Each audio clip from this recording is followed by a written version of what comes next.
বিরুদ্ধে বন্ধুকে মারধরের অভিযোগ, থানায় জিডি, পরে প্রত্যাহারের দাবি। খতিয়ে দেখছে ক্রিকেট বোর্ড।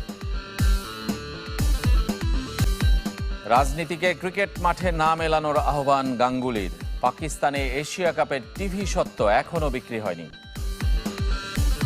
বুন্দেসলিগার তৃতীয় দামি ফুটবলার লুইস দিয়াজ।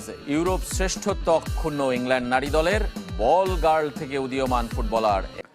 মদ্যপ অবস্থায় বন্ধুদের পেটানোর অভিযোগ উঠেছে ক্রিকেটার তাসকিন আহমেদের বিরুদ্ধে। যদিও মিরপুর মডেল থানায় জিডি করে 24 ঘন্টার কম সময়ে তা প্রত্যাহার করে নিয়েছেন তার দুই বন্ধু।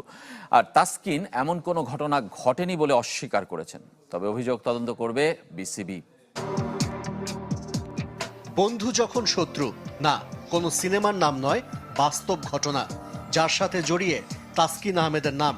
রোববার রাতে মিরপুর মডেল থানায় টাইগার পেসারের নামে লিখিত অভিযোগ করেছেন তারই বাল্যকালের দুই বন্ধু।